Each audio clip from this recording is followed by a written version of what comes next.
Hi everyone, my name is coryjurentkuff, and we're here today to talk about trends in content strategy. A little bit about you before we introduce ourselves. Would love to get a show of hands in the audience, like who is a content strategist or in communications? Awesome. Who is a developer? Great. And what about designers?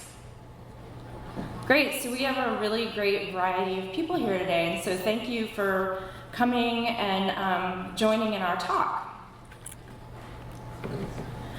Giant picture, sorry about that. So my name is coryjurentkuff, like I said before. I'm the Director of Content Strategy at Pixel. I have over 20 years experience in content strategy, going way back to the .com era when we were just kind of figuring out what things were. I've spent most of my experience at digital agencies and also nonprofits and private companies such as Capital One, PBS, and AOL. And I'm really excited to be here today, and thanks again for coming to join us. And with that, I'll turn it to Katie. Hi everyone, I'm katieekline, and my background is actually in science communications, but I've been building and managing websites for almost 15 years now, mostly focusing on content, but I've been in pretty much every aspect of it. I've done UX design in the past, and currently I am a senior content strategist. Thanks. Okay, so before we get started, since there's such a variety of folks in the audience, we wanted to set the stage and establish exactly what content strategy is. So, sometimes content strategy has been classified as copywriting, but it's so much more. The definition that is widely used is that content strategy is the planning, development, and management of content. Content strategy is also a couple of other things that we're going to focus on today. The first being that it's definitely an evolving discipline and always has been, yet it's mature enough to have elements that stand the test of time. It's also new enough for innovation, and that's what we want to talk about today: innovation and opportunities in 5 key content strategy areas. What we're going to look at today are things like governance, stakeholder engagement, conversation design, structured content, and empirical decision-making. So first, we're going to talk about governance, and that's something that I think is a really hot topic, especially in content strategy and website redesigns overall, because it's definitely one of those areas that's evolving and has a lot of room for innovation and improvement. So what is governance to us? Think about it in terms of the 4 Ps. Governance involves people, platforms, the people that are involved with governance, the platforms, the technology we use, whether it's Drupal or social media or even AI technology. It involves the procedures, which are the operations that we follow when enacting a governance plan, from content strategists to designers to developers. And it also includes the policies that our teams agree upon in terms of how to enact and carry out good governance practices. There are some challenges to governance, and as part of the structure I'll just mention of this overall presentation is that we're going to present the key 5 areas through challenges, and then giving you tangible things that you can do and take back with you to your jobs. So challenges of governance, there's a few. Without governance, there can be a fluid workflow with no defined processes or expectations for how things get done, whether it's building a page template or developing content. There's also a deficient knowledge, especially as content strategy grows as a practice, of what content strategy is. And like we mentioned before, that content strategy is often classified as copywriting and not the key things that we mentioned before. And because sometimes with not having a good governance structure, there's a lack of communication across teams, and therefore a lack of continuity around how things work. For example, we might have contributors in the CMS all working in different ways, all putting in content in different ways, building pages different ways. So there is hope. There are some certain things that you can do to improve your governance model, and they're all related to the different parts of the team that I mentioned before. So as part of the content bucket, you can proliferate content best practices and guides with your team. From a design perspective, designers can get involved by developing sort of the do's and don'ts for components and other stylistic items, so that the folks that are in the CMS have clear guidance and know exactly what they can use, what they can plug in, and what works best for what presentation. From a development perspective, we want to make sure that we include developers early in the process. And that's something we hear in a lot of different areas, not just with content strategy, but with overall digital strategy, is that we really want to get developers in the room as early as possible so that they have an idea of what the outcome will be and what they'll be building. And from that leads into the technology aspect of it, is that we can leverage the CMS to put instructions in line about copy length, metadata, alt text, what size an image should be, things like that, so that there's a more consistent presentation for contributors. And then what we want to do is just bring this all together through operations by establishing and being consistent with all of the rules of governance that we agree upon.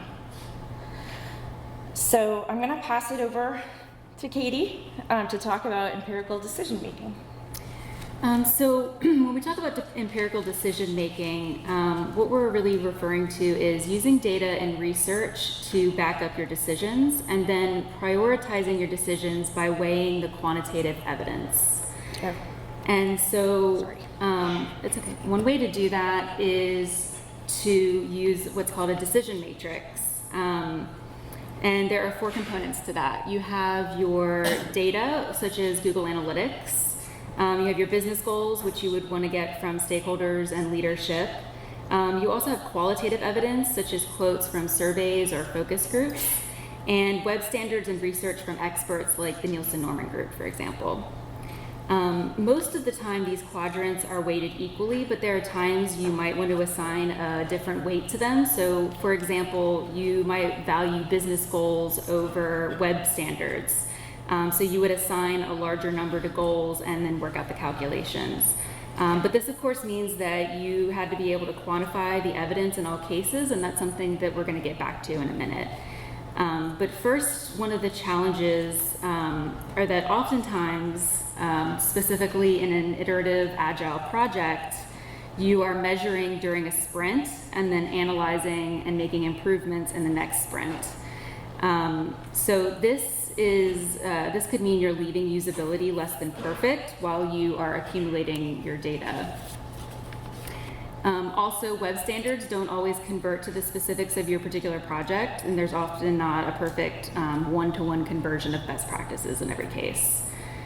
So what you can do to improve on the traditional decision matrix is to set up Google Analytics reports and monitor the incoming data in real time, so you can make important decisions quickly according to your weighted approach of valuing data over web standards, and implement within the same sprint.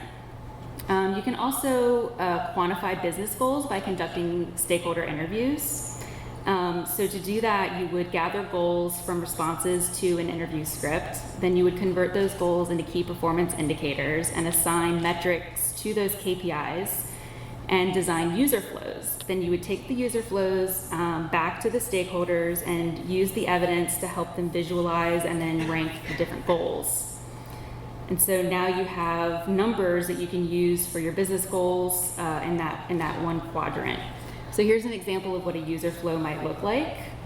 In this example, we're looking at a conversion funnel that for users who are accessing reports. So that's one example of how to engage stakeholders, but just pulling back for a second and talking about engagement in general. It involves a few components. Obviously there's participation, but what we're suggesting is that there should be a basis of inclusivity when engaging. So this might mean, as a designer or as a content strategist, you are stepping outside your comfort zone to be able to incorporate all of those voices into your project. But ultimately, you're going to end up with a more effective participation. So the traditional approach to stakeholder engagement relies on a hierarchy to determine the value of individual stakeholders' involvement. An example would be if you pre-sorted a stakeholder into, we'll call it a disruptor category, based on their personality and level of authority, and you would adjust your communications plan with them as a result. So for example, you might not include them in meetings that have really important decisions that need to be made because they've been labeled as this disruptor. But the problem with this approach is a lack of transparency. You couldn't share any of your documentation internally because you're labeling people, and therefore you could offend someone by labeling them as a disruptor. So the approach we suggest taking is first to communicate early and often, and it's better to over-communicate as a way of managing expectations. Also relying on data and evidence where possible rather than on level of authority or on characteristics. And then most importantly, focusing on project touch points as opportunities for involvement and data collection rather than trying to quantify a stakeholder's level of influence. So the result is going to be going from like this old school static spreadsheet of assumptions to something that you can actually share internally alongside your project roadmap.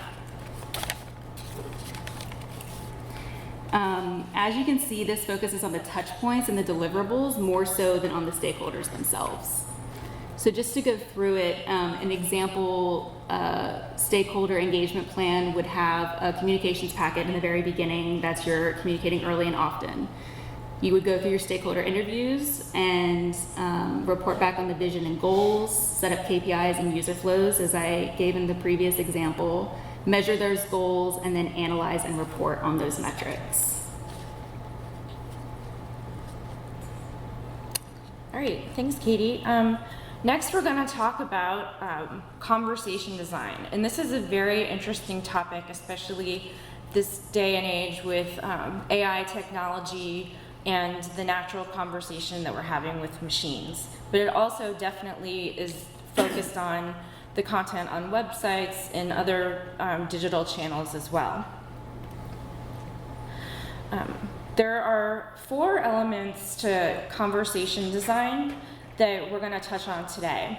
The first is the use case, the second is the individual, the third is the life stage of that individual, or how the person identifies in a life stage, and the channel being all of the things I just mentioned as far as digital channels. One way to think about this in tangible terms, and I'll just mention banking because that's very simple concept. The use case might be that a person wants to make a credit card payment. The individual is, does this customer have a one-time payment? Are they making multiple recurring payments, etc.? The life stage is this person new to credit? has this person, does this person have multiple credit cards? Or is this person a college student, a retiree? It's really important to understand not just the individual, but where they find themselves in their life stage so that you can tailor the message. So for example, if you're new to credit, you might have a little bit more explanatory information of how it works. You might also include information about how to calculate your credit score and what good credit means. There might be some education involved. And then the fourth component of conversation design is obviously, like I've said before, the channel. There are some challenges when it comes to designing conversations. For example, there might be lack of clarity regarding the outcome that you want the use case to provide. So the next one is challenges related to the individual, and not just using qualitative data to define a person. We want to incorporate the qualitative data as well. So that brings us to the life stage. Failing to use empathy when trying to understand how and when an individual identifies with where they see themselves and where they self-identify. A lot of times doing user interviews that aren't even based on how someone uses a technology, for example, how they use a website. The questions might just be around, like, how old are you? Where are you from? Do you go to school? How long have you been in your job? And just kind of things that are agnostic of the digital field, but more just about getting to know that person.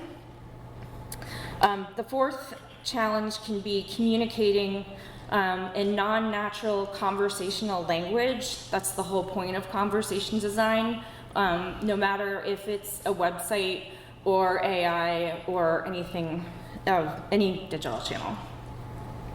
So that brings me to what you can do. The first and foremost aspect of conversation design is being able to write in natural language that actually means something to someone, no matter what channel they're in. And when I say actually means something to someone, I mean that's where the life stage and the individual understanding comes in. So you can speak to people no matter what the channel in the way that we should be speaking to them. In order to involve designers and developers into the process of conversation design, we can give developers and designers content scripts or workbooks. So, for example, for any experience you have, you might just present, from a content strategy perspective, you might go through all the scenarios that a user would need in that experience. And then you can develop the content first, take a content first approach, and hand that content over to a designer or developer so that they know the experience to build around it, so that the conversation you're having matches up with a perfect user experience and functionality. And then one thing I really want to reiterate is that with conversation design, one of the most important things to consider is doing lots of empathy research, qualitative research, to better understand your audience and their pain points and how they self-identify. Which brings us to structured content. So first, what does structured content mean? And what we're talking about is a component that is used once in the content management system and is then published in multiple areas of the site. An example would be if you broke out FAQs into individual Q&As and created content types and then tagged them. Then you could create roll-ups of the questions related to those specific tags. And the advantages to this are streamlined workflows and more control over the presentation of your content in a bulk fashion. Challenges can arise, however, when you're working in a CMS that has limited flexibility. Obviously, Drupal is great for structured content because it makes use of content types and paragraph types. But what happens when policies and governance restrict your ability to develop specific types? Another challenge to note is that often there are missing fields in the actual pages, and there can also be some confusion around the term content type in general. And what I mean by that is in Drupal, content type is a very specific component of the CMS, but content strategists use the term to mean the type of page template that's being used. So a solution would be for the strategist to use the term page template instead. You should also learn to templatize your content by relying on the layout to determine the page template and assigning paragraph types to those templates. The result would be an annotated page template that includes specs on both the technical components as well as the editorial styles. And also in annotating the required content, you're ensuring that the content contributors are prepared for metadata and other fields as well. Right? Yeah. Okay, so I'm really, really proud of us because we are almost exactly at 30 minutes. So that gives us a great amount of time for questions if you have any. And so we can just open the floor if anyone has anything you want to share or talk about or ask us, ask away. Right. So in certain government sectors, it's hard to actually speak to the actual users because of their security role. I'm sorry, could you speak up a little? Oh, sorry. In certain government sectors, it's difficult to talk to some users because of the security wall when you get proxies, and there is a bit of a disconnect. And is there I guess the question is there more of a way to shape discussions to kind of like be able to expand on that on some level? I don't know if I'm asking the question properly. How do you deal when you don't have access to users for the empathetic and What was the second part? I'm sorry.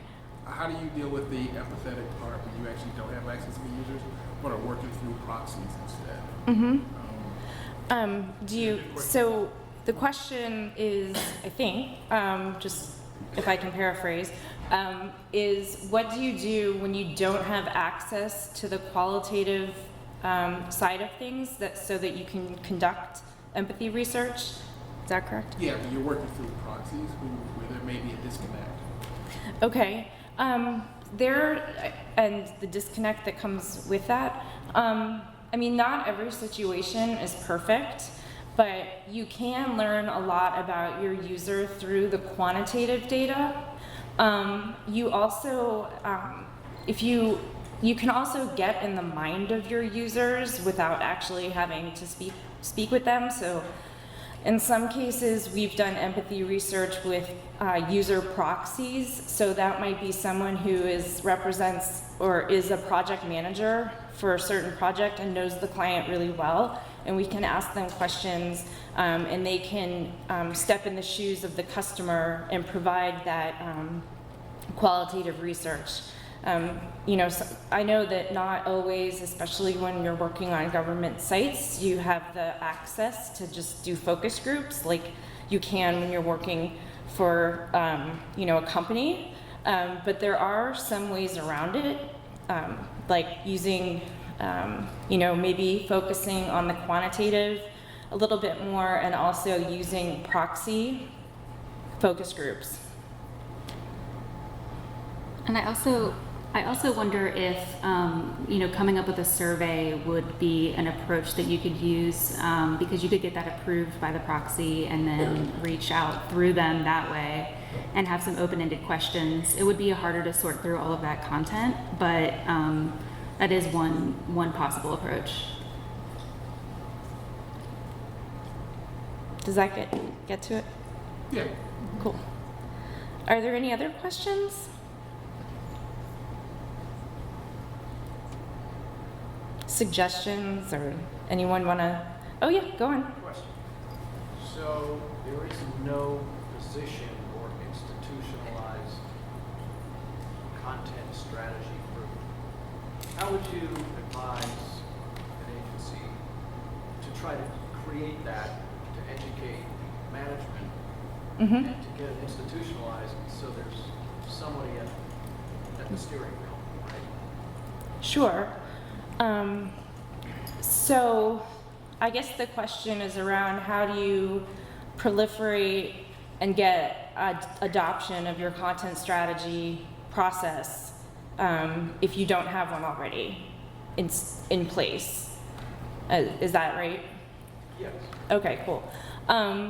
So I think the first thing to do is start with a strategy phase with all of the key players on your team, product owners, content strategists, designers, developers, and come together on what content strategy means to you in your organization and what kinds of things you can do and what kind of limitations you might have.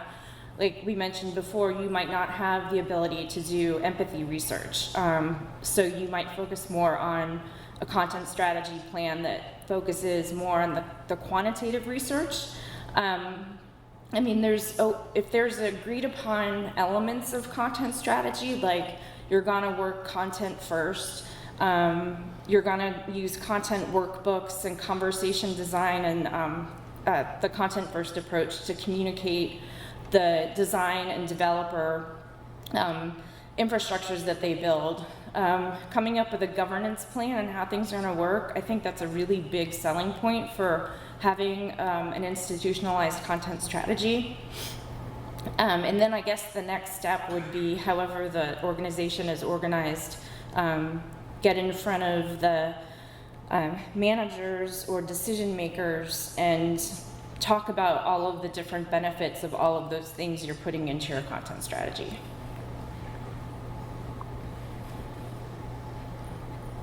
Anyone else?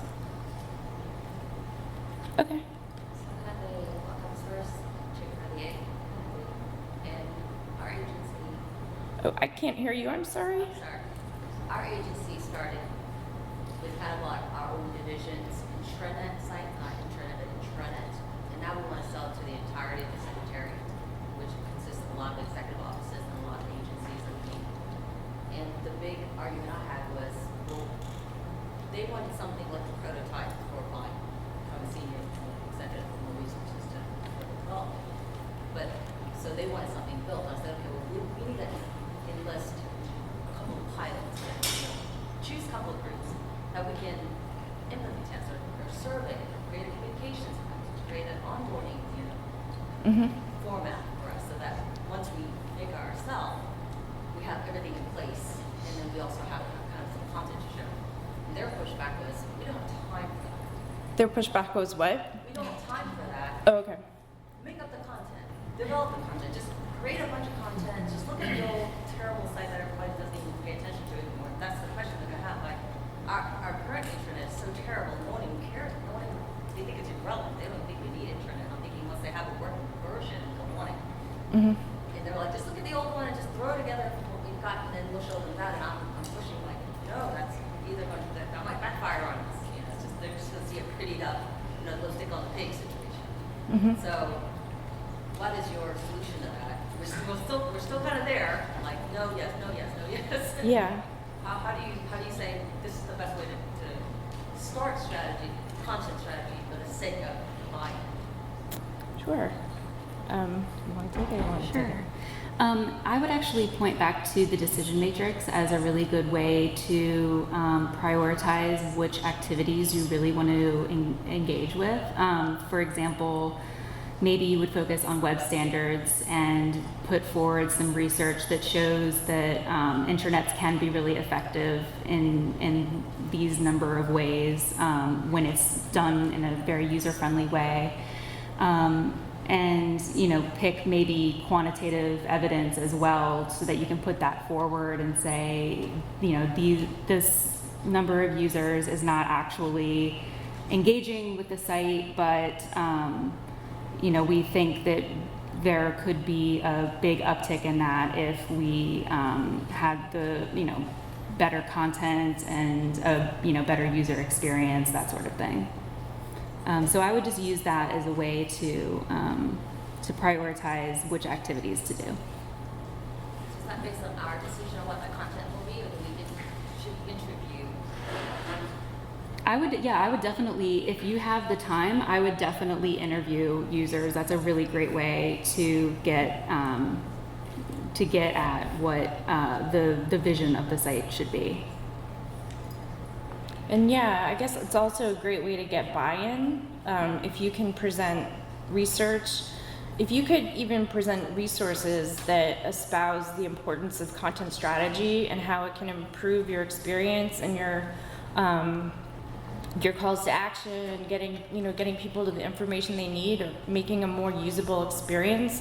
There's lots of resources out there, like Nielsen Norman Group or Christina Halverson, or a lot of it is about evangelizing it as much as you can, even though that can be challenging.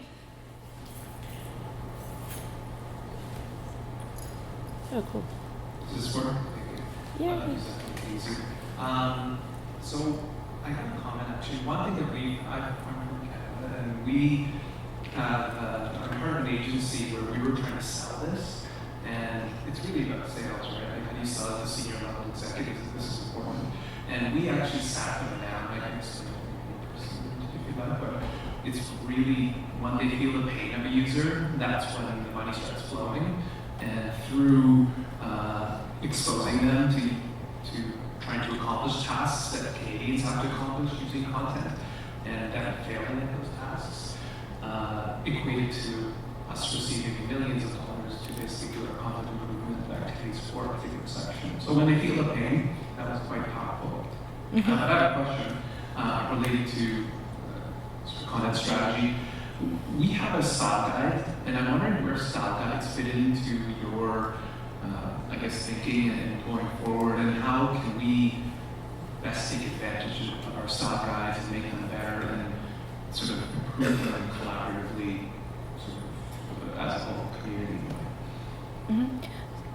So I guess the question is, how can you ensure there are the right stopgaps and ways to improve like the different aspects of each of the disciplines, whether it's content, design, or development? I think that's what I heard. Yeah, I mean, I think one key element of that is process, and being able to have a coordinated team from the very start of a project. And then there are also different ways of running a project that ensure collaboration and keeping people up to speed, such as the agile methodology. So you never want to go send a team off to do some work in a silo while the other team waits to do something. It should be like a collaborative process, and also the disciplines could each work in parallel and in tandem.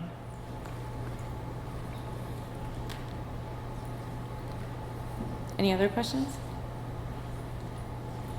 Hi. Do you have any favorite blogs, podcasts, anything on just the topic of content strategy to keep up with trends? Can you take it? Yeah. So we've actually put together let me back up a little bit.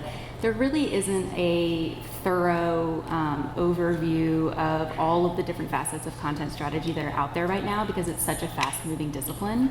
But we have put together a curriculum that starts with basically like a 101 course, an overview of content strategy, and then it goes into the different areas that are evolving and emerging currently. We could probably pull together some resources to share with people, I imagine. Yeah, sure, of course.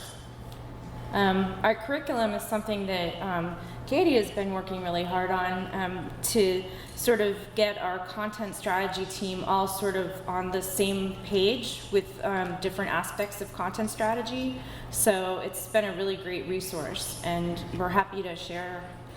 We'll figure out a way. Related to that, so having seen this presentation, that sounds awesome. and I'll agree with that. But since so many people here are with the government, I believe usability.gov has a section on content strategy. Mhm. I looked at it recently, but it was a good overview, and it also mentioned some of the sources like how Zoom convention. So, usability.gov. Yep. Yeah.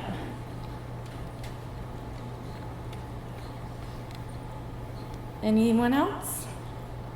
We're hitting right up to, oh, I was wondering, what do you use any particular tools when you communicate with users? Is there anything you suggest? Do you use surveys? How do you communicate? what, sorry, did you hear that? Was the question, how do you communicate and engage with different Yeah, users? surveys, how do you, is there any particular tools you use or? So a lot of times in the government setting, there are tools that have been selected and vetted for surveys. So going with that would be, the best option. But in terms of, like tracking user data, that sort of thing, Crazy Egg is a really good tool. Yeah, I think. Mm-hmm. There are also ways to like track how something performs, like the information architecture. Say if you have a sitemap and you're interested to see how it performs in like a quick and dirty way, you can use Optimal Workshop has not just a virtual card sorting feature, but a tree jack feature, which allows you to gauge the ease of use of your IA, like agnostic of any design. So I would say Optimal Workshop is another good tool for content strategy. And I just thought of another approach that you could use is simply just go to meeting and just interviewing a user and asking them to navigate through your prototype and just having them think out loud about what, reacting to different elements and where they expect to find certain content and that sort of thing.